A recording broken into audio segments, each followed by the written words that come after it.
All right, we're going to get started here. Thanks for everyone for joining. Feel free to turn on your camera or turn on your mic and ask questions along the way. I'm joined here by Joe Rossi here. Joe and I, we're partners here. Joe's a managing partner and the founder of JRA Healthcare. I joined the firm pretty recently, but he and I focus primarily on a couple things, mainly commercial real estate brokerage, practice sales brokerage, and advisory. And we host these events pretty much on a bi-weekly basis, really just here to kind of talk more about practice sales, acquisitions, startups, real estate, growth in your practice. And Joe's been doing it for a while now. I've been in the industry for several years as well. And so, thanks for everyone for coming to this webinar. It's not going to be an hour long, that's for sure, unless people have questions at the end, which you're more than welcome to, put them in the Q&A or in the chat box while we go through this. But today, we're talking primarily about how to spot a good practice acquisition opportunity, which is mainly meant for anyone who's a first-time practice owner looking to get into practice ownership through acquisition. A little bit about our firm, though, before we get started. We've done over 1,000 real estate and practice sales transactions, buying, selling, representing both sides. We have the largest network of practice sellers in the marketplace, industry-leading in-house practice valuations. So what you'll notice working with other brokerage firms is a lot of these brokerage firms outsource their valuations for the practice or for the real estate. What makes us a little bit different is we keep it in-house and we work with our financing partners to make sure that our valuations are accurate. Another thing that makes us really unique in the market is we do have that real estate experience and knowledge, and we've represented to this point about 3,000. Yeah, about 3,000. Yeah, 3,000 healthcare professionals.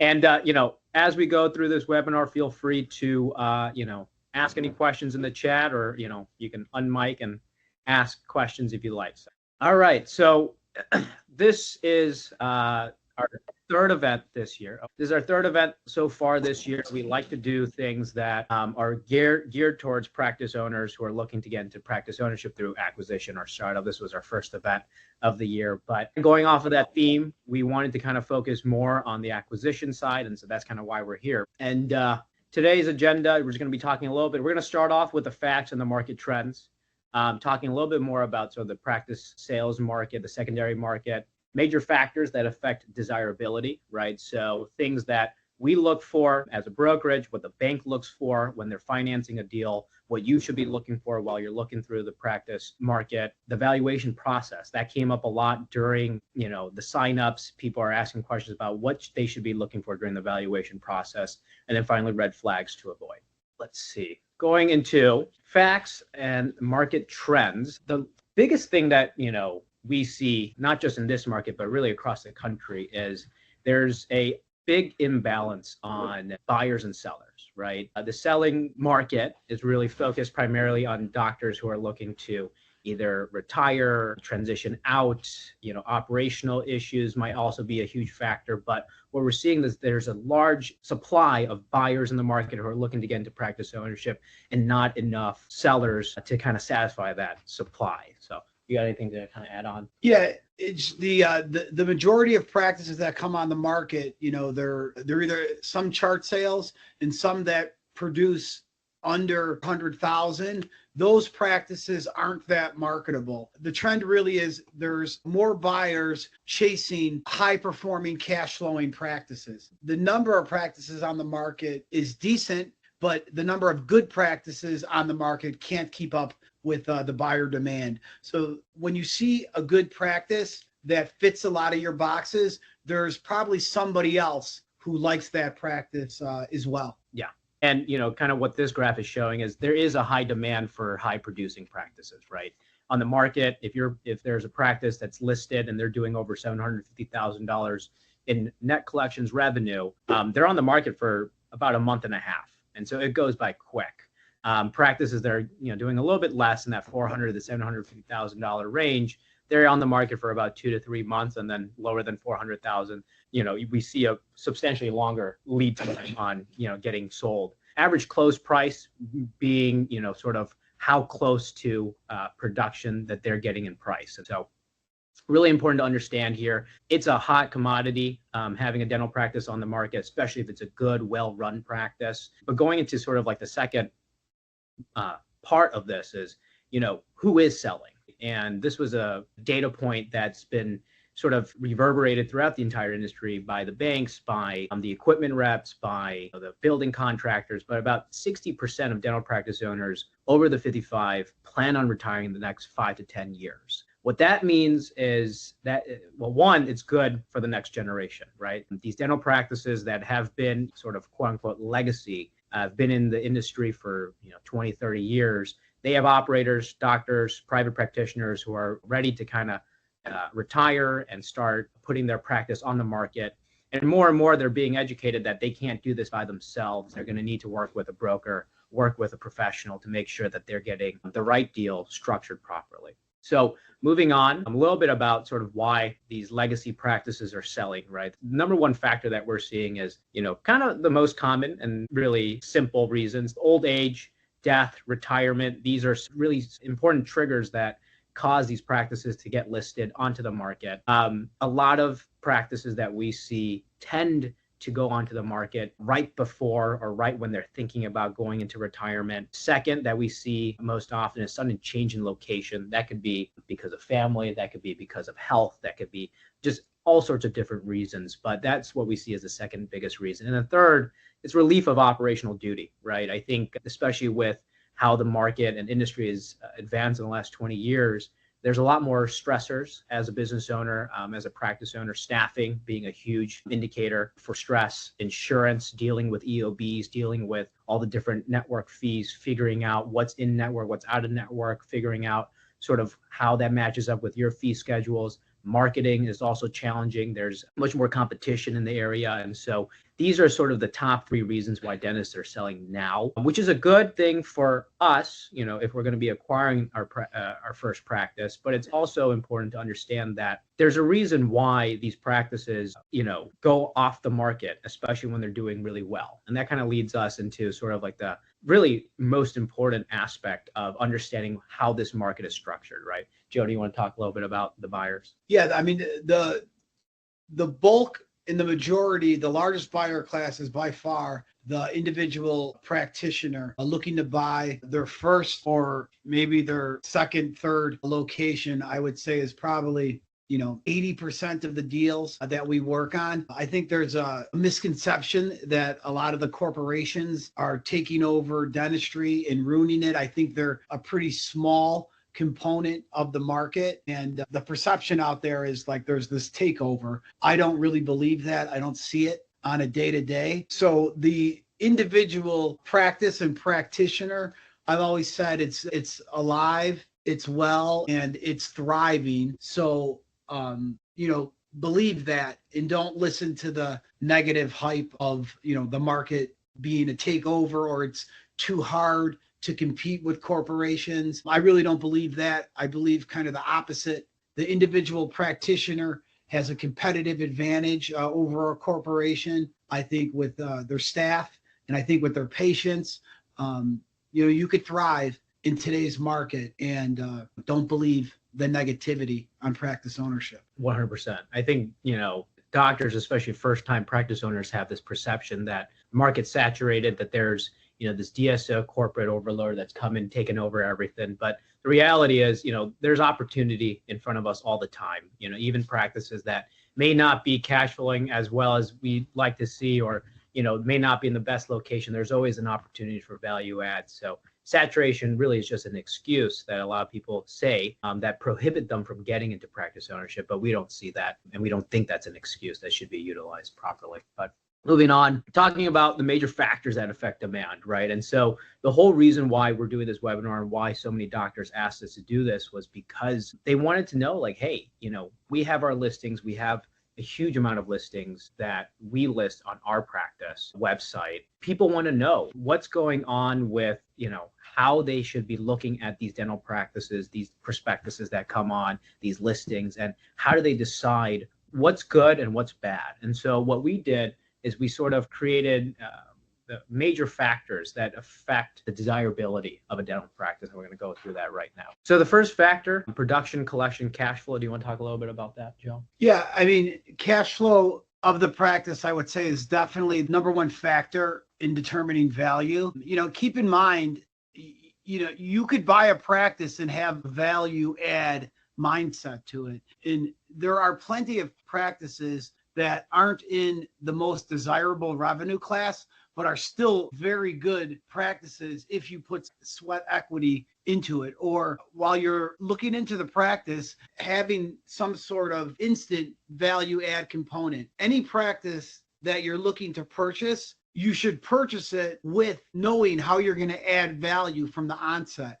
That's where you could really create a lot of equity and value in your practice. You don't buy a practice to just maintain the cash flow. You ideally want to have a set plan moving forward, whether that's doing procedures that are normally referred out, building the hygiene program, or adding capacity with operatories, changing the staff. Have a value add plan to any practice that you look at. Otherwise, you shouldn't be buying it. Yeah. And I think, this first factor is obviously substantially the most important, right? If you have a practice that's doing well in production collection, where the collection rate is close or damn near close to production, as well as it's cash flowing, and it's able to kind of service the debt that you would take out to purchase the practice, as well as pay yourself, that's what's going to make it extremely desirable. So moving on to the second factor here, it's the payer mix, right? Who are your patients? What networks are you in? Are you taking PPO? Are you a fee-for-service office? Are you kind of a mixture of both? Are you a Medicaid office? What we see sort of as major factors in the market, right? PPO fee-for-service practices are more desirable than Medicaid-heavy practices. Heavy insurance dependency or poor reimbursement rates are red flags, right? I see that often in some practices, right? EOBs being mismanaged, insurance networks not being credentialed properly. And so the reimbursement rates being low, that's a signal that, there may be a lack of systems or the wrong systems in place there. And then for a tip, obviously look for the procedure code report, in the least of 24 months, just so you can kind of understand what type of treatment's being rendered at the practice. Yeah, I think a key point here is like you could have a successful practice with all different payer mix. You could have a Medicaid practice that's very successful. It's just those practices typically don't happen in the transition world. They happen with a startup and they grow quickly, and it's a lot more labor intensive. But you could be successful with all different types of payer mix. I think somebody mentioned managed care. We really don't see a lot of managed care, and that's distinctly different than the other payer mixes, and it's tougher and it is unique. But know that regardless of the payer mix, you could have a successful practice. We see it all the time. 100%. Third factor, location, right? What we see as sort of more of the desirable factors include high traffic area, right? Foot traffic, growing suburbs, affluent demographics, proximity to other dentists, retail, schools, neighborhoods, future patient base. What's the lifestyle going to be like? Long-term growth plans. And what are the value add opportunities? This is, what we've been speaking about throughout the entire webinar, which is what are the things that you can bring onto the practice that you can add in for value that you can, do almost the moment you purchase the practice, right? Can you extend the hours? Can you add more services, more procedures? Can you market more effectively? Is there a hygiene base to re-engage or expand? And so the location is extremely important. There's obviously locations that are much more desirable than locations that, don't have as much high foot traffic or don't have the signage availability. Anything else? Yeah, we kind of break the Chicago market down into these three categories. You have your Cook County core, the high income areas of Chicago with high home values, high income earners, and they tend to be pretty transient. That market is different than the Cook County core market, where, a PPO practice that is catered to middle income is kind of ideal. And then you have like the suburban market where you have more families, higher income earners. But like these are really kind of three distinctive markets. Like as a practice buyer, you should have a general idea of, which one would I fit into best, because the patient base demographically, it's going to be unique in these different three sections. Sure. Moving on to the next factor. And this is, again, something that impacts the desirability of the practice, the staff, the office culture, right? Being able to understand who's the team that's going to be coming on during this transition. Are they experienced? Are they loyal, right? What you see is if you have a more experienced, loyal staff. You're going to have a smoother transition with retained patients. You're looking at, hey, does this practice have a team that may or may not have disengaged team members that could possibly sink the deal? Do they have the stability that's needed in place for that post-acquisition churn and build that patient trust? And so that's a major, major factor in the practice. Fifth factor, right, and this is more of on the, the facility and the equipment, right? How old is the equipment, right? Was it brand new? Is it used? Is it, something that's been original with the practice? How much use can you have once you purchase the practice? Is there any sort of repairs, any sort of, major capital expenditures that you need to put into place so that you could operate out of this practice? These are major factors. Yeah. And just to take a step back, and like, I know this webinar is about buying a practice, but oftentimes we work with doctors who think they want to acquire a practice, but they're adamant about having brand new equipment or being in a good location. Just knowing the trade-offs from acquiring a practice to starting one, I think is really important. When acquiring a practice, you're going to get the revenue and the cash flow. It's hard to get the revenue and the cash flow and be in a brand new, great location. So knowing the trade-off that the higher income of the practice revenue, it typically comes with a trade-off in a facility and equipment being new. If you are adamant about having a very modern, branded, beautiful office, in a certain area, like, you should go the startup route and not buy a practice, because you just might be waiting around forever. Real estate is our specialty, and we do more startup than acquisitions, and it's all about the location and the lease terms. Understanding what your options are with the real estate, whether you're acquiring a practice or doing a new one. When you acquire a practice, you don't need to necessarily inherit the lease terms that the current doctor's on. You may extend that lease out and get incentive from the landlord. You may move the practice. Determining what length and term that you're gonna have on your real estate is it's a vital decision to the practice, and there's a lot of considerations, and it's really situational. But every circumstance needs to be uniquely evaluated, and there's definitely some bad things you could do with your real estate to hurt the practice that are like 100% avoidable. Yep. And so I think that kind of wraps up the major factors. Going into more of the valuation process and what it means to you, this was probably the most common question that we had all of our attendees kind of draw in. And so we wanted to kind of make it very clear and spend some time to talk about what the valuation means for you, because this is something that you're going to be working off of, right? When you're looking at that listing, you're going, hey, is this a practice that works for me? I've looked at the major factors that, I should be looking at. Now, what should the valuation tell me, right? These are some of the things that we've already spoken about in the last maybe 10, 20 minutes here, right? Your production collection, huge factor that affects the practice valuation, your procedure mix, your growth potential. What's the upside? What's the upside that you can bring in once you purchase the practice? What are the referrals? What did the previous owner refer out? Molar endo, third molar extractions, whatever it may be, ortho. Is this something that you can bring in-house and instantly grow the practice revenue, right? Can you increase the hours? Can you adjust the hours? And these are some of the more important factors for the evaluation, right? Going into sort of what the valuation means though, right? Joe? Yeah. And just, taking an overview on valuation, I think first and foremost, often we'll see buyer and seller negotiating or talking about price or deal structure, and like they don't even have the most essential documents to do that. The documentation in order to do a proper valuation is going to be tax returns, P&Ls, W-2s outlining the staff pay, and a number of procedure reports. And again, oftentimes people think they're negotiating with a seller or they've already started the process, but like they haven't even compiled the documents that would be necessary in order to do a proper evaluation or finance it.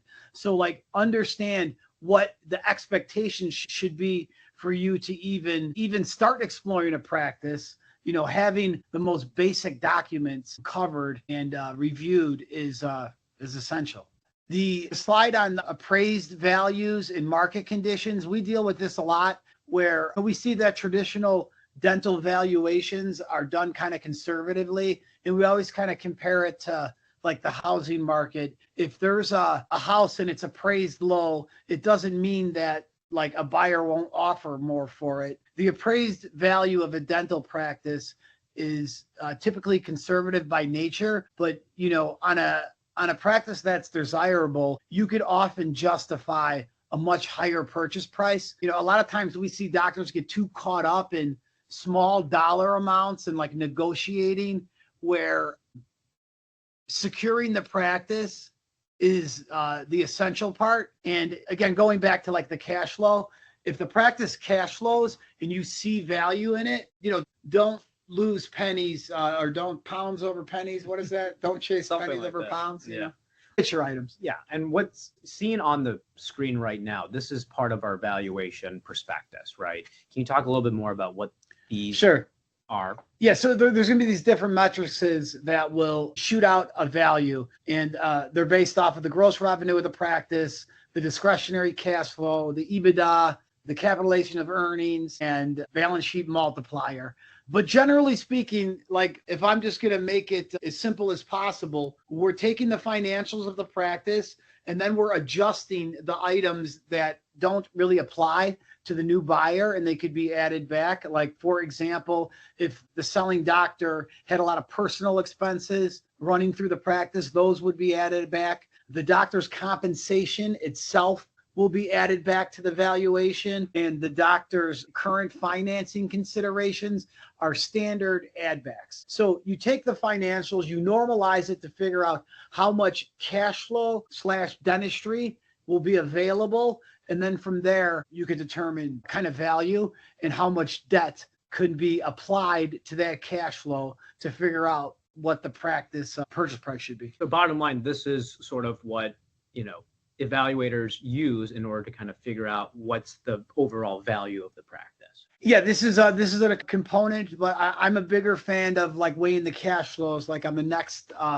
slide, which this is really the heart of any conversation that I have with a doctor about buying or selling a practice. Really comes down to these two slides. And this is the adjusted income and expenses. After the adjustments have been made, we then need to apply whatever the buyer's financing considerations are. And then we figure out how much cash flow is left over.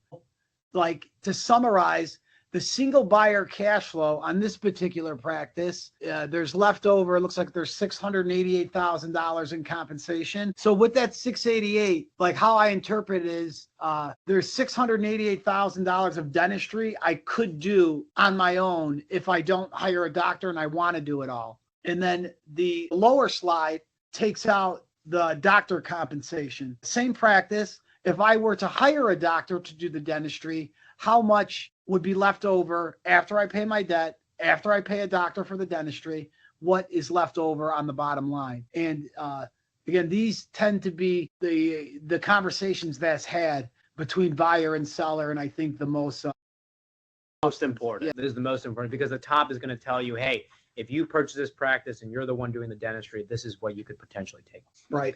The bottom is you buy this practice, you put another associate in there, you pay them the average of 32% of collections. And this, including servicing your debt, this is what your take-up could be. Yeah. And again, this is what ultimately drives the desirability of the dental practice. You mentioned a little bit about adjustments. The last three slides, these are examples that have come from previous prospectuses. And the adjustments, the cash flow, and the valuation are extremely important to understanding the value of the purchase price. Right? What you're looking in front of you are standard adjustments. Some may not be as standard, but I'll let Joe kind of talk a little bit more about it. Yeah, the standard adjustments on any valuation are going to be amortization, the financing considerations, interest, amortization, depreciation are all standard adjustments. And then on certain practices, there could be line item for supplies. Like typically supplies is the line item that should be somewhere between like 6 and 8%.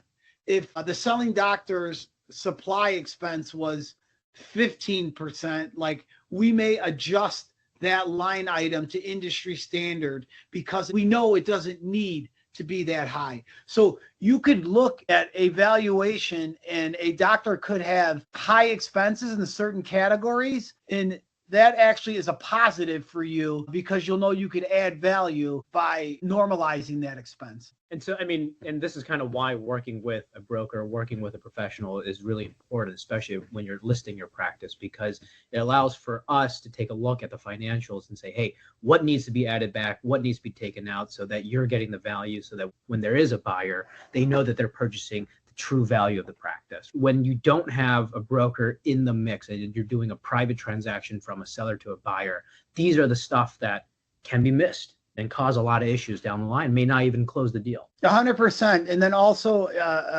dental CPAs do a great job, but they're really conservative by nature. And a lot of times buyers will take advice of their accountant and they just don't get deals because they're too conservative. So, you could get advice that kind of shuts you out of deals because they're too conservative, All right. So that's kind of like the bricks to the valuation, right? Some red flags to look out for while you're looking through your prospectuses, while you're looking through different listings, right? Here are some of more of like the top level important things to look out for, right? Inconsistent financials or declining value or the lack of information, right? Not every brokerage is the same. You're going to see listings that are done at different brokerages that may not have the real estate expertise behind it. You may be working with a broker who's a single proprietor. You might be working with your accountant, like Joe said, who doesn't really do brokerage transactions for a living, right? And so with us, we make sure that our due diligence is proper so that you get the consistent financials. But even when you do get the financials, if you're seeing a declining value in the gross revenue, if you have higher expenses, if you have higher staff wages, lower net income, that is a red flag to look out for, right? Overpaid, underworked staff members, that's a huge thing. Poor collection, low reimbursements, you can see that in the financial statements. Aggressive add backs that inflate earnings. So you'll see a lot of quote unquote valuations that have these add backs that aren't standard to the industry, that are added back just to be added back to inflate the price. Major capital expenditures are a huge red flag, right? Old equipment, the lease ending. What are some other ones? Yeah, I think that the biggest one is like the revenue trending down. Like your traditional dental valuation is going to take a 3-year weighted average of practice collections. But if you did $1 million, and then did 700,000, like the latest year is the most important. In whichever way you're trending is going to build momentum to whatever direction it's going. So that's a really big one. To the labor that you mentioned, Will, like we see a lot of doctors, some people overpay their staff because the staff loves them and they work really hard. But a lot of times an overpaid staff is just a seller who gets taken advantage of by his staff. And in these practice acquisitions, it's really hard to change the staff. You're going to inherit the staff no matter what. So they have to be happy. And you need to transition properly, and making sure everybody's on board, once you do take over is real important. I think the best question to ask when you're looking to purchase a practice, why are they selling? Why are they selling is definitely number one. That story needs to make sense. If the story doesn't make sense and, you're not getting a lot of information and the financials aren't, not being conveyed to you properly, then that's a huge red flag to kind of stay away from, right? That's kind of why we have professionals who make these prospectuses and, have these clear financials so that you know what you're getting into. Yeah, I think typically buyer and seller, when it is a match, they usually get along really well with each other and it's kind of easy. Like there's not a lot of negotiation or tensions amongst buyer and seller. It should be easy. So just kind of a summary, right, of the last couple of slides here, right? When you're asking for a valuation, if you're asking for the practice, right? If there is a practice owner who isn't using a broker and you're interested in purchasing the practice, or they're offering you a partnership, I see that much more commonly, right? You're working at an office, the doctors in their 50s, 60s, they don't want to retire yet. They also don't want to sell the whole thing yet, but they offer you a partnership, right? What do you ask for? What are you looking for? Are you looking for 2 to 3 years of the profit and loss statements plus tax returns? You're asking for the adjustment in the add back schedule if they have one, payer mix breakdown, active patient count, production by provider and procedure, facility details. What's the rent? What's the square footage? What's the age of the equipment? And so these are pretty much the foundational questions to ask. Yeah, and we talked about this earlier. Like if you don't have any of these items, you're really not that far along in the process. And if a seller's not willing to give these to you, they probably really don't want to sell to you. I mean, I can't tell you how many times we've heard, I'm going to buy the practice that I'm at, or the selling doctor says they're going to sell to the associate that currently works there. It just very often all comes together, and 9 out of 10 times doesn't happen. Maybe even more than that, maybe 99% of it. All right. So summarize top 5 questions every first-time buyer should ask, right? What methodology was used for the valuation? Are the earnings adjusted for a single doctor? Yeah. What's included in the sale, right? Are you purchasing the accounts receivable? Are you not purchasing the accounts receivable? Is there real estate considerations? And are you purchasing the equipment, or the equipment going, with this, without the sale? What value adds exist that aren't reflected in the current numbers? And then, is there a professional valuation, or was this owner estimated? So these are the great, top 5 questions you should ask, especially if you're in a private transaction. But, that ultimately kind of leads to sort of how to be a smart buyer, right? Everyone in this webinar, including the people who are going to be watching this when we post this online, along the way of your practice ownership journey, you're going to have practice owners who are going to be soliciting you, right? With or without representation. And so regardless of whether you work with us or you work with a different brokerage, right, this is probably the best way to kind of get situated and be a proactive and a smart, educated practice buyer, right? One, you want to get pre-qualified with a healthcare banker. You want to talk a little bit about that? Yeah, getting pre-qualified is pretty essential. And the banker is a great resource to review the analytics of a practice with. If a bank is going to finance a practice for you, that should give you a comfort level and certainty. Banks, they don't want to lend to unsuccessful businesses. It should give you a level of comfort if the lender is going to give you the dollar amount that you want. Engage in a dental specific broker in order to just understand the transaction better. There's so many nuances to just the things that we were talking about earlier, and not having that type of expertise and insight, you're really at a disadvantage. And to kind of just put the sprinkles on top, there really isn't any downside with working with a dental specific broker, right? I mean, we have the knowledge, we have the expertise, we have the experience to understand sort of what are the nuances that you mentioned, right? To kind of look out for, how to guide you through the whole process, whether you're a buyer or the seller. Be prepared to move quickly and monitor the market for good listings. I mean, this kind of goes back to what we talked about originally in the very beginning, right? Good practices get sold quick, right? I rarely see a good practice doing really well. Yeah, in knowing, to move quickly, that comes with a caveat. Like, you have to move quickly when you see the right opportunity.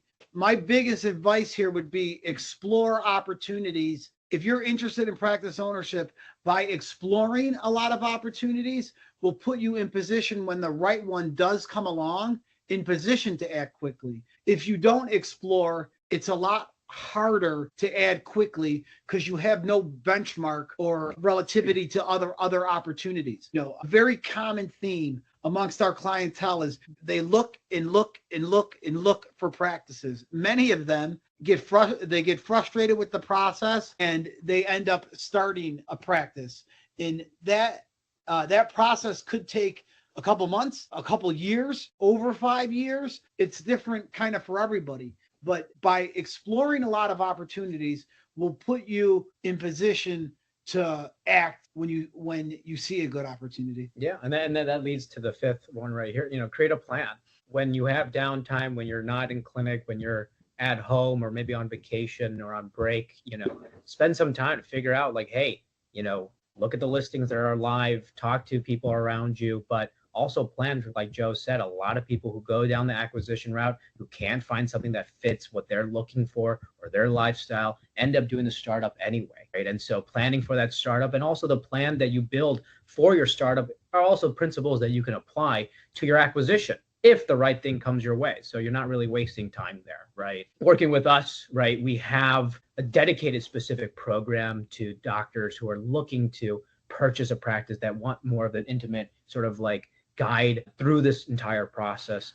Talk a little bit. Yeah, like you might have found a practice from a doctor directly and you want a comfort level in the value of the practice, negotiating the letter of intent, making sure you're gathering all of the proper documents, a real estate review and a demographic analysis, and then also connections to other vendors that are vital to this process. An attorney, a banker, equipment specialist, an accountant, a marketing professional, a construction contractor, a consultant, anything that you need for a dental practice to be successful, we're going to have a source for it, but also a source that is trusted and we know does good work. Otherwise, we wouldn't work with them. 100%.